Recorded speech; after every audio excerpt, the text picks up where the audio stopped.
Petrol diesel cylinder की कोई दिक्कत नहीं है, लेकिन इंडी गठबंधन के नेता लगातार सरकार से सवाल पूछ रहे हैं।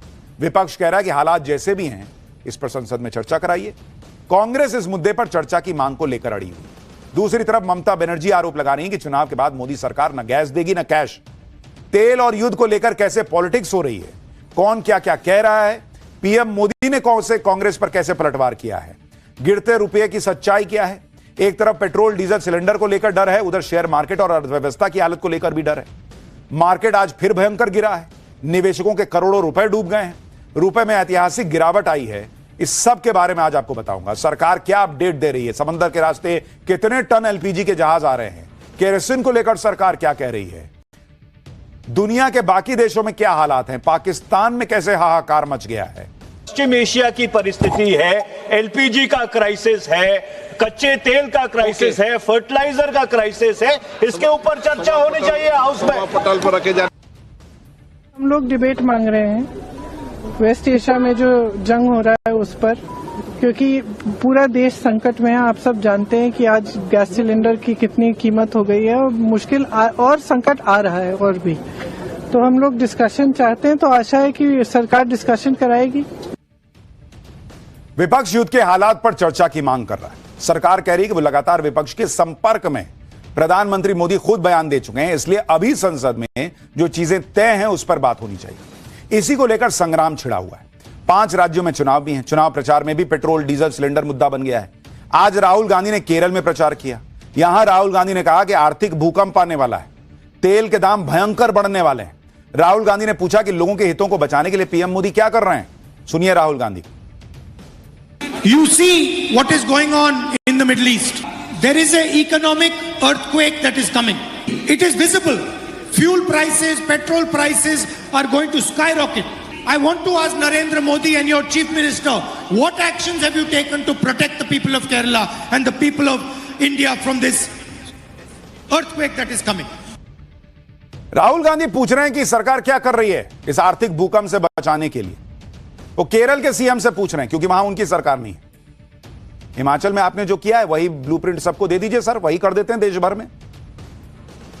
आपकी इंडी गठबंधन की जहां जहां सरकार है, आप जो कर रहे हैं कि जिससे भूकंप नहीं आएगा वो देश भर में लागू कर दीजिए, दे दीजिए।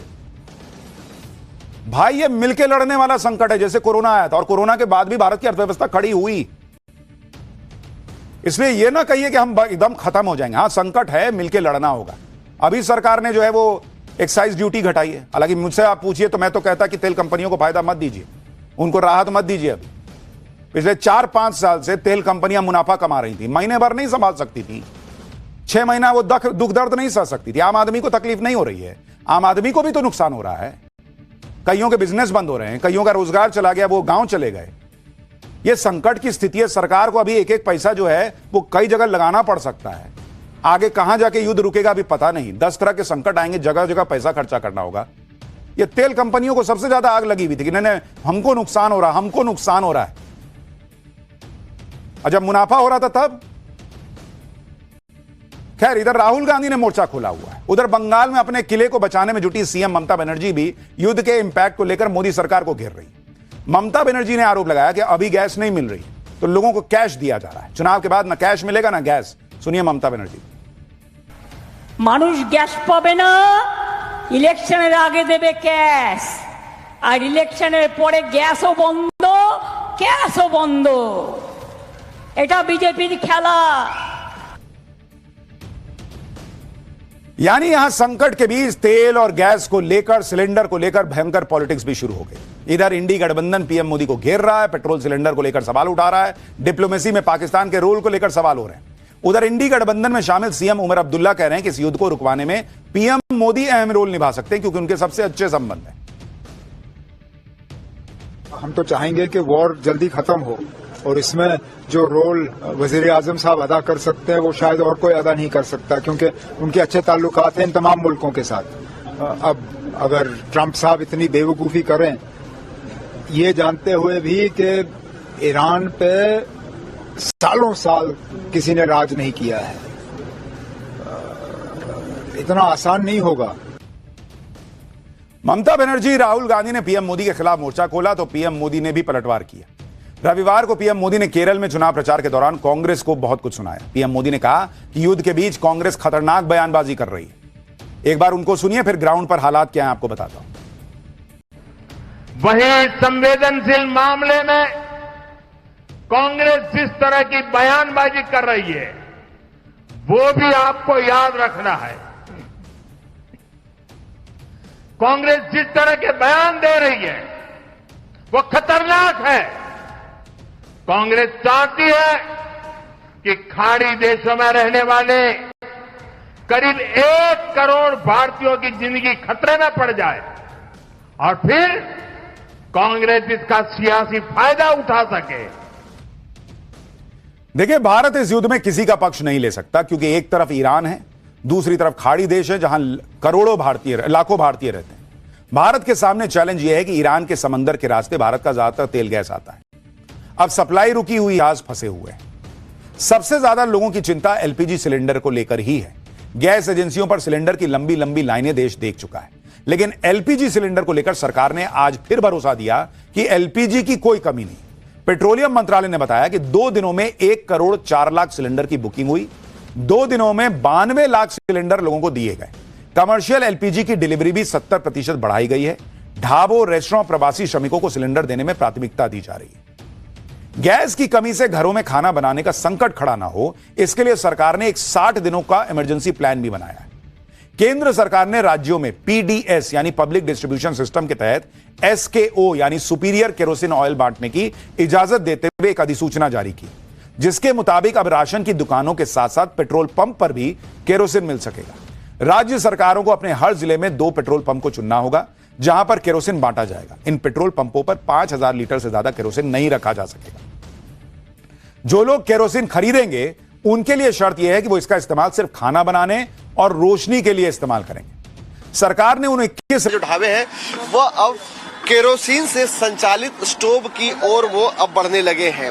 जहां राजधानी दिल्ली में पहले जो है केरोसिन बैन था, लेकिन केंद्र सरकार ने एक गैजेट जारी करते हुए बताया है कि 60 दिनों तक जो है वह केरोसिन पेट्रोल पंप पे बेचा जा सकता है, जहां लोग उसे खरीद सकते हैं। तो देखिए, आपको तस्वीर दिखा रहा हूँ, ये कनॉट प्लेस के नजदीक शंकर मार्केट है, जहाँ पे ये देखिए कि जो स्टोव देख रही है केरोसिन का स्टोव है और केरोसिन के जरिए अब इसमें खाना पकाया जा रहा है। ये बताइए कि केरोसिन पे क्यों शिफ्ट होना पड़ा आपको? गैस की वजह से। पहले हमारा सारा काम गैस पे होता था, देखिए गैस रखी हुई है, अब वो किनारे हो गया, मजबूरन स्टोव जलाना पड़ रहा है। अभी 1 हफ्ता हमारी दुकान बंद रही थी गैस की वजह से, उसके बाद मजबूरन इसको लाना पड़ा, फिर इससे काम लेना। खरीफ सीजन के लिए पर्याप्त मात्रा में खाद का स्टॉक है। खरीफ सीजन के लिए 390 लाख टन खाद की जरूरत होगी। युद्ध की वजह से खाद की कीमत बढ़ गई है, लेकिन खाद को सरकारी दाम पर बेचा जा रहा है। 45 किलो यूरिया 266 रुपए की कीमत से बेचा जा रहा है। 50 किलो डीएपी भी 1350 रुपए में बेचा जा रहा है। खाद के प्रोडक्शन, इंपोर्ट और मूवमेंट के लिए कंट्रोल रूम बनाया गया है। खाद लाने के लिए रूस, Morocco, Australia, Indonesia, Malaysia, Jordan, Canada समेत कई देशों से बातचीत चल रही है। यानी इस सीजन के लिए खाद पर्याप्त मात्रा में मौजूद है। अब अगले सीजन के लिए तमाम प्रयास किए जा रहे हैं और उस वक्त तक पता नहीं युद्ध रुक जाए तो फिर कोई संकट ही नहीं होगा। पूरे देश में गैस संकट के बीच एक बड़ी खुशखबरी सरकारी तेल कंपनी ओएनजीसी ने दी। ओएनजीसी के दमन अपसाइड प्रोजेक्ट से गैस का प्रोडक्शन शुरू हो गया। मुंबई से लगभग 180 किलोमीटर उत्तर पश्चिम में स्थित इस प्रोजेक्ट को ओएनजीसी ने किसी मिशन मोड की तरह पूरा किया। करीब 8,300 करोड़ की लागत वाले इस प्रोजेक्ट को टेंडर मिलने के महज 2 साल के भीतर ऑपरेशनल कर दिया गया है। कल यानी 29 मार्च को इस प्लांट से गैस निकालने का काम शुरू हुआ और इस गैस को सीधे गुजरात के हजीरा प्लांट भेजा जा रहा है। इस प्रोजेक्ट से निकलने वाली गैस का सीधा फायदा आम आदमी और देश के उद्योगों को होने वाला है। देसी गैस की उपलब्धता से फर्टिलाइजर प्लांट्स की लागत घटेगी, पीएनजी और सीएनजी की सप्लाई भी बेहतर हो पाएगी। एक तरफ सिलेंडर, खाद, पेट्रोलों में 2% से ज्यादा की गिरावट दर्ज की गई। शेयर मार्केट में निवेशकों को 10 लाख करोड़ से ज्यादा का नुकसान हुआ है। युद्ध के 31 में से 20 दिन मार्केट खुला और उस दौरान 45 लाख करोड़ रुपए का नुकसान हुआ, स्वाहा हो गया। यानी हर दिन 2 लाख करोड़ रुपए से ज्यादा का नुकसान हो रहा है। 28 फरवरी से अब तक मार्केट कैपिटलाइजेशन 456 लाख करोड़ रुपए से घटकर 411 लाख करोड़ रुपए पर आ चुका है। 4 साल में पहली बार ग्लोबल मार्केट कैपिटलाइजेशन में भारत की हिस्सेदारी 3% से कम हो गई। यानी शेयर 95 का आंकड़ा पार कर गया। युद्ध के शुरुआत से लेकर अब तक रुपया डॉलर के मुकाबले करीब 3.5% से ज्यादा गिर चुका है। रुपया एशिया में सबसे ज्यादा खराब परफॉर्म करने वाली करेंसी बन गई है। अब रुपया क्यों गिर रहा है और इससे आपकी सेहत पर क्या असर पड़ेगा वो भी बताता हूं। युद्ध के समय जब अस्थिरता सेफ हेवन माना जाता है, जिससे बाकी करेंसी कमजोर होनी शुरू हो जाती है। युद्ध के दौरान मार्केट से फॉरेन इन्वेस्टर्स अपना पैसा निकालकर जा रहे हैं।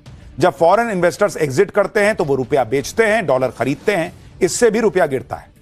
FII यानी फॉरेन इंस्टीट्यूशनल इन्वेस्टर्स ने केवल मार्च महीने में ही 12 लाख करोड़ से ज्यादा रुपया भारतीय मार्केट से निकाल लिया है।